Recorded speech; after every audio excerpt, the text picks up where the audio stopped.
This class is concerned with business expansion and is one of some other classes related to the same topic, so it's worth fishing those out and making sure that you get your information from a variety of sources, not just a single video. However, in this session we're going to talk about business expansion, so let's get started. Where can businesses get the finance for expansion? I suppose that's the most basic question. How do businesses finance their expansion? And there are several ways in which this can occur, and we want to look at some of the ways in which business can get their hands on resources, the resources necessary to expand. Equity investment, this is the investment of owners. Well, that's the most basic way. The owners invest in the business. So it's equity investment. It can be in form of cash or assets, or attracting the cash and assets of new investors.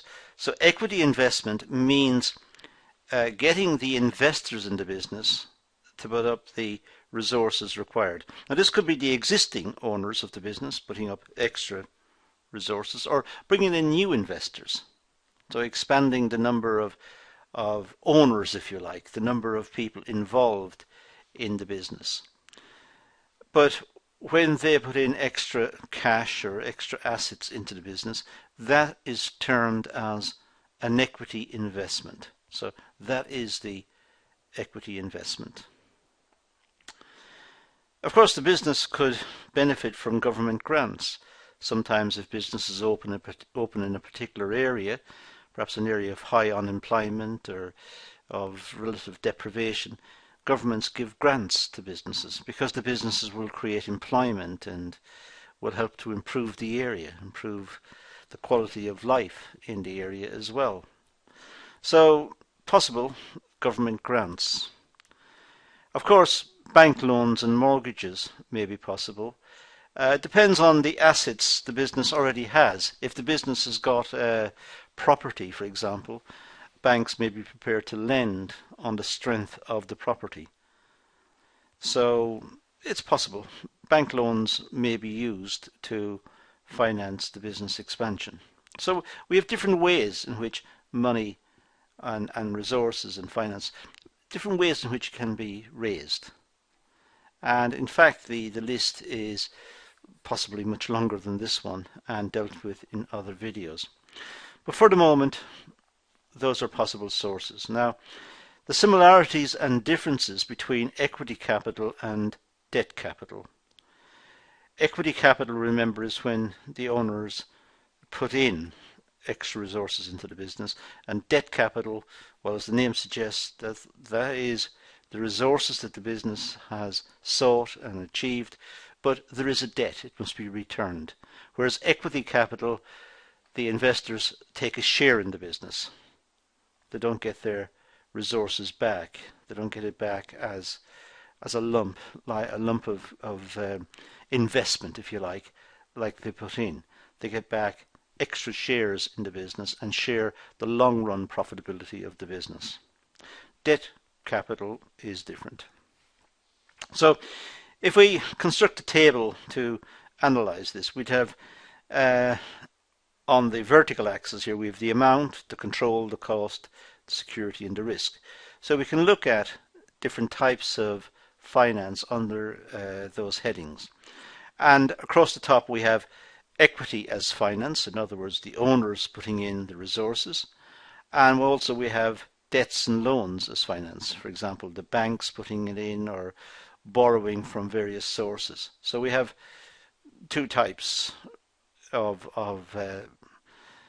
finance in our little model here. As I said, with fuller treatment, there are other sources of finance that are possible, different types of borrowing for shares or for debentures, and but we're not going to go into those here. So we'll just say we're going to deal with equity and debt. Equity, people putting investment into the business in return for a share in the business. Debt, banks and other institutions putting in resources into a business in the expectation of having it repaid. So there is a difference. Now the amount, well, equity, it's possible to raise large sums of money this way. It is possible that investors who see the business as a good opportunity are prepared to put in large sums of money. They're prepared to take a bigger stake in the business. They're able to invest more because if they like it, large sums can be forthcoming. And likewise with debt and loans, it may be possible to raise large amounts of finance. It may be possible. Of course, it depends critically on the credit worthiness of the business. How much property does it have? How much how much resources does it have in the bank at the moment? What's its cash flow like? And indeed, does it have existing debts? If it does, further debts may not be a good idea, and the banks may be reluctant to lend to such a company. So anyway, we have two types. We have the equity in debt, and large sums may be possible under both.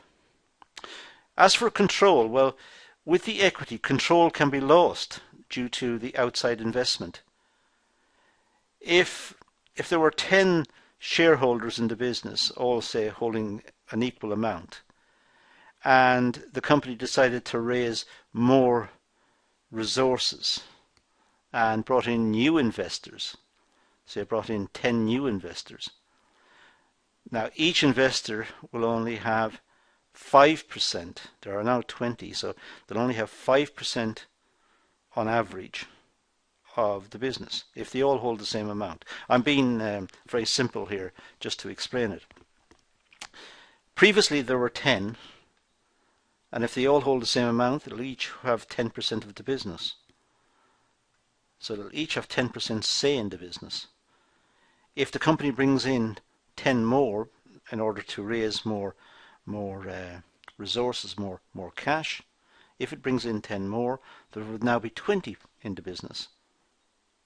So now each one, if they all had the same amount, exactly the same amount, each one would have 5% stake in the business. So each one has lost control. The original 10 have lost control. They've lost half their control in the example I've just given you.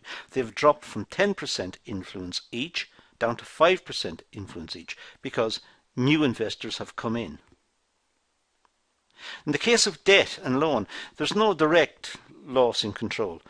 The bank makes the loan available. The bank does not control the business. The bank's only concern is to get its money back plus interest. Of course, assets in the business may be used as security for the loan, in which case the bank will seek some sort of control over the assets to make sure that the assets are available should the business default on the loan. So there may be some control from the bank in terms of the control of assets which were pledged as security for the loan. The cost, well, for equity finance, it can be cheap, as the company only pays dividends when profits are made. So it receives the injection of money it needs from the existing investors or from the new investors, and it only pays the investors when it makes a profit. However, for the banks, loan interest must be paid regardless of the profits of the business. So loan interest must be paid. So there is a big difference in terms of cost there. With security, there's no security required in bringing investors into the business. The investors should understand the business, should understand what the business does. Perhaps a prospectus will be drawn up to explain the business to the potential investors. Once they understood it and they make their investment, that's it. There's no security required. But for banks, security such as property deeds may be required.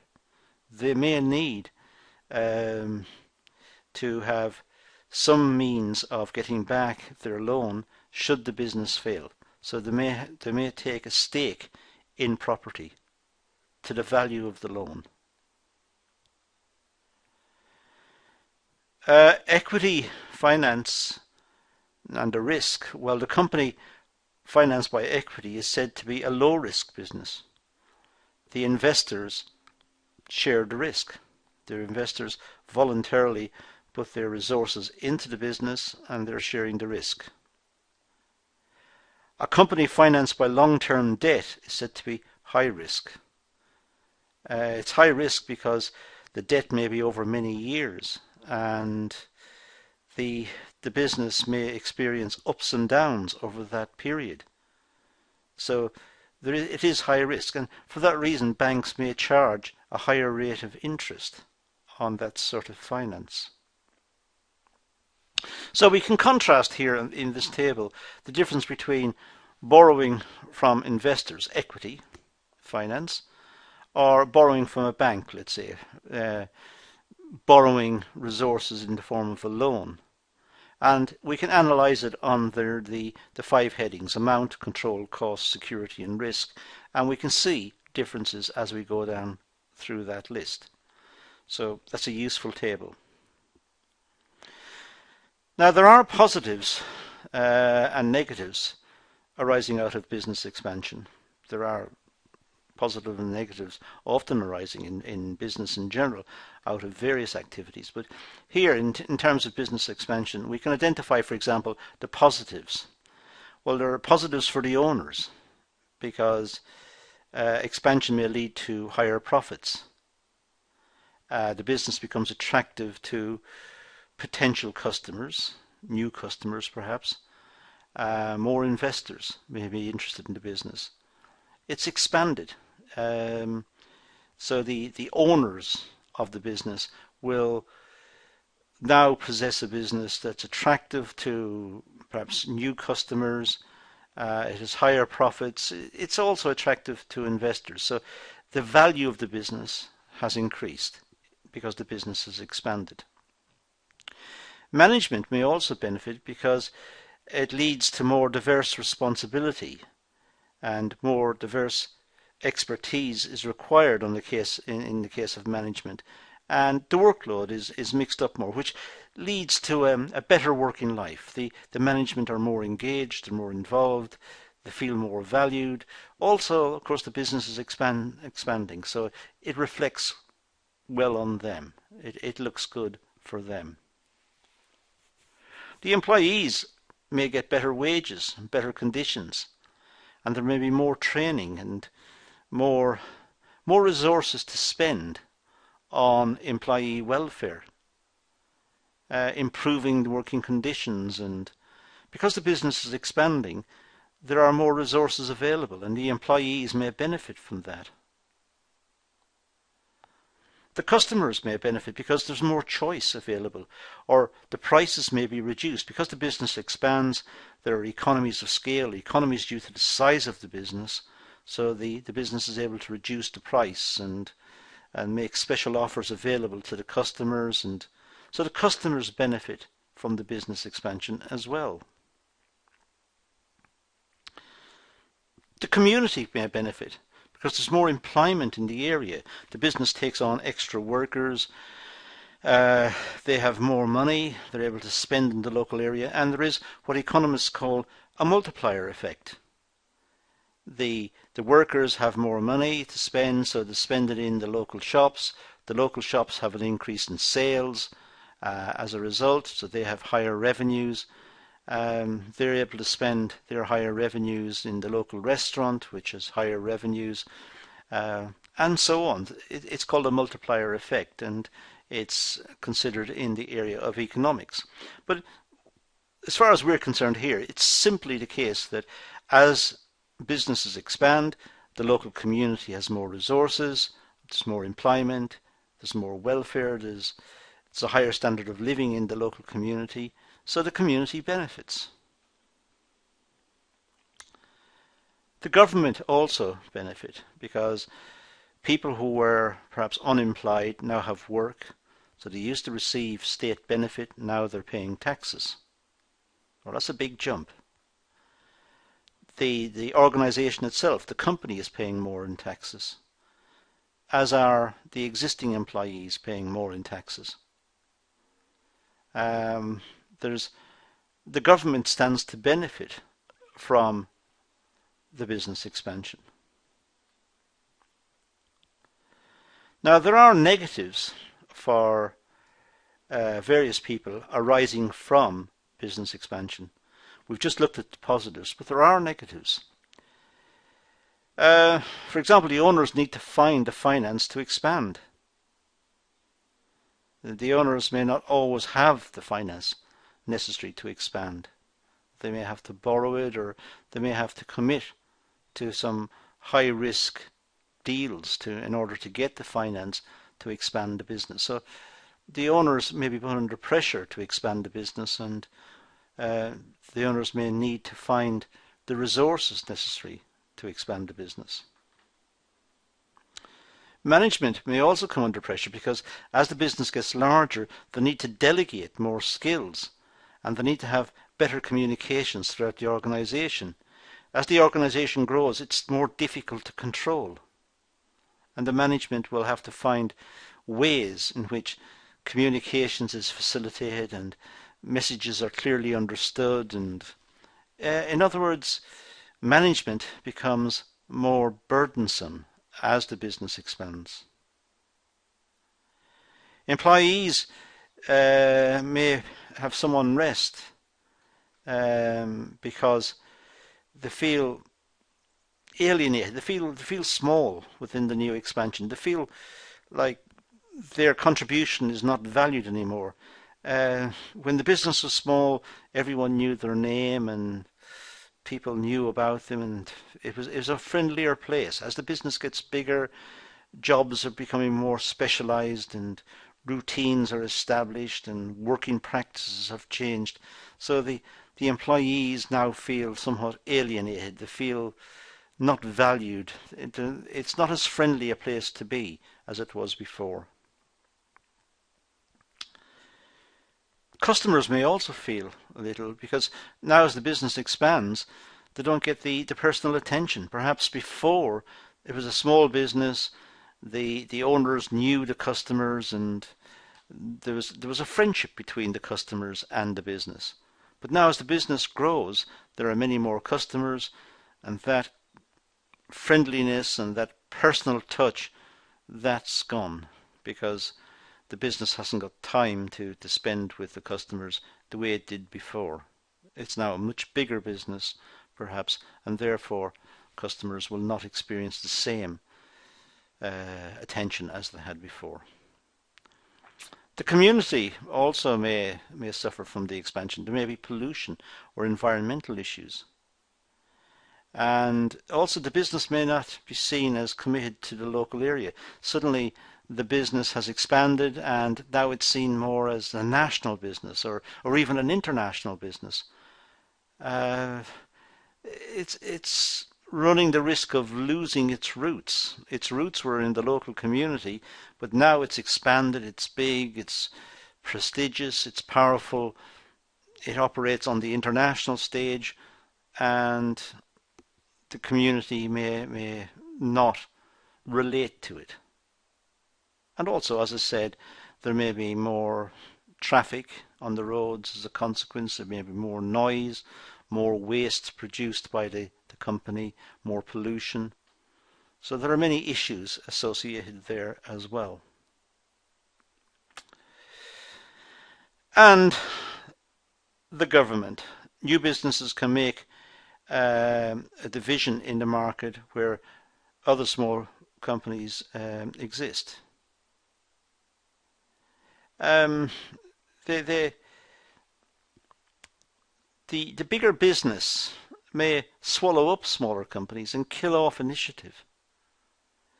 The company may expand by taking over small businesses, and sometimes it may take over small businesses that are seen as a threat that are making similar products or getting into a similar area as the company itself. So the company expands by buying up the smaller business, buying them out and killing off their business, killing off the competition or the potential competition, in other words.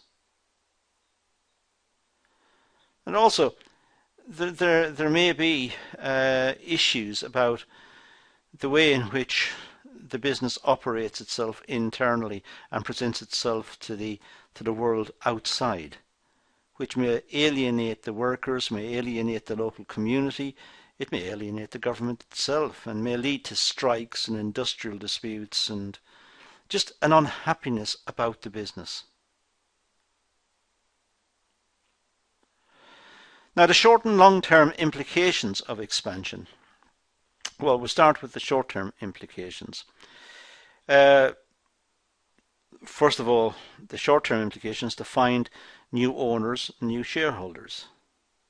Well, that's if it's a short-term implication, that's how the expansion takes place, by finding new owners and new shareholders, by expanding the business. Finding the finance necessary to expand the business.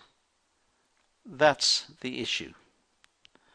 It may have to do market research and prepare documents and prepare a prospectus to try and encourage in the finance, to explain to investors what the business is, what the market it operates in, what are the characteristics of the market, and even some summary financial figures, like, for example, the cost of manufacturing and the sources of raw materials, and so it may need to produce some detail, and it needs to find out what the market is.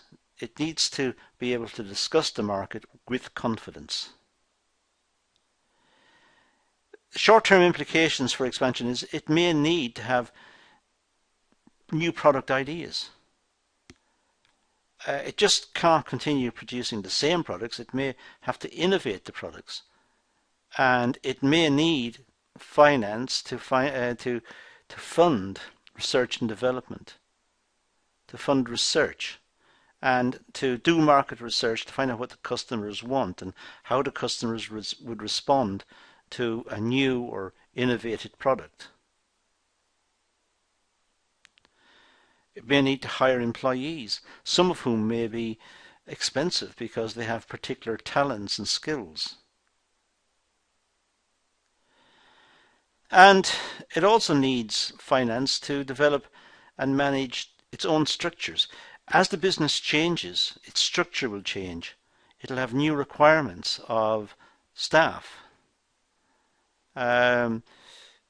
Departmental managers will be appointed, and line managers, and the responsibility of line managers need to be worked out and clearly understood. Training should be given to them.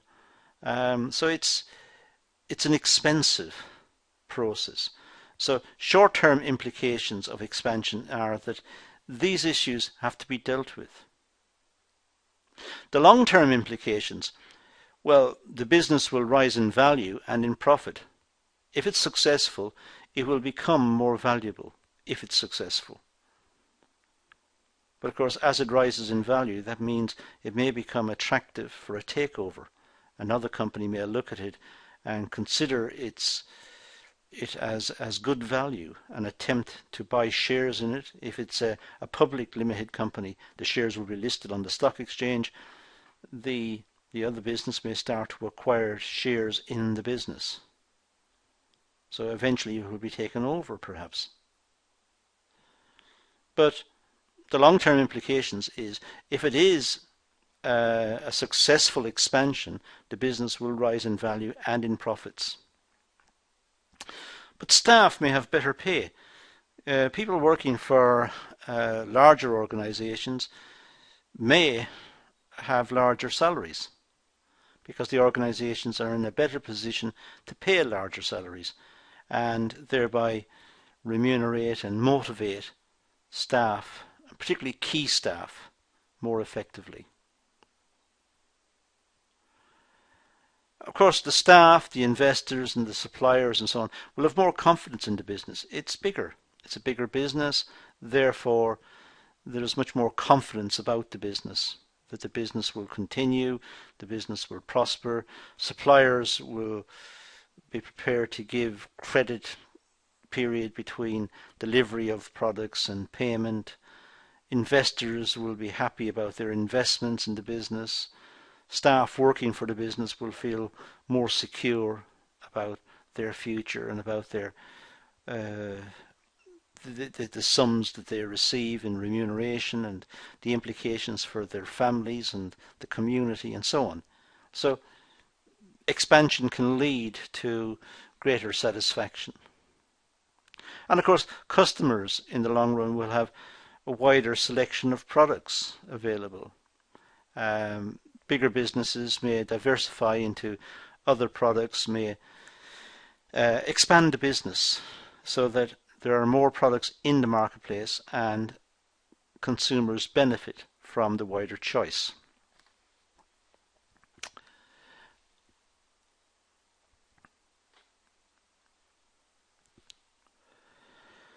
The structure of the company must be renewed and redeveloped. That's an implication of the expansion. The original design of the business, if it was a small-scale business and it's grown from a small-scale business, the original design of the business, the original layout, the original stores and production and distribution and so on, depending on the nature of the product, of course, but that may not be appropriate for the larger business. There may now have to be perhaps separate buildings and separate factory entities just for single processes with a final assembly stage, perhaps somewhere else. And there may also be the implication of globalization. Maybe some components are produced overseas because of costs. So the structure of the business needs careful attention as the business expands. Now, how business expansions are controlled, I suppose. Well, there's the European competition law. There's also national competition law. Many countries have rules and regulations governing how businesses operate and how they expand.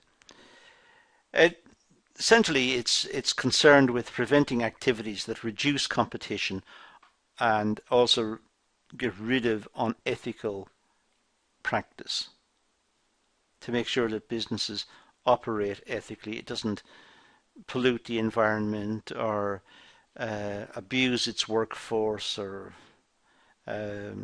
cheat or is fraudulent in its dealing with other companies. So it's overseeing the business to make sure that it's ethical and that the business is operating in accordance with the law and the spirit of the law.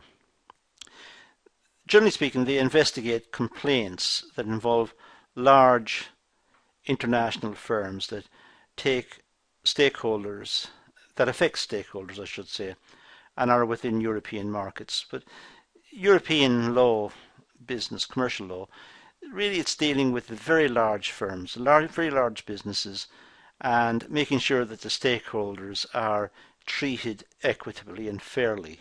The stakeholders are everyone from the workers to the suppliers to the local community to the investors, right across the board, and that the companies operate ethically and properly. So there's some sort of overview of the business to make sure that expansions are controlled. Found guilty, the companies can be fined up to 10% of annual profits. Well, that figure is subject to change. It depends on the importance that the European Union or national governments, for that matter, place on ethical behaviour and what is the pressure from the electorate in the various democracies who go to vote, and what sort of pressure groups exist within national boundaries and right across Europe to control business and who monitor business and control it. So expansion, one aspect of expansion that must be considered is how it is controlled and how it behaves in the long run towards its stakeholders. Now, these are some of the issues involved in business expansion. Worth going across this one again and making your own notes, padding out your notes and doing some additional reading. But there's a lot of material involved in this particular session. But that's all I'm going to deal with here, so I'm going to leave it at that and say thank you for watching.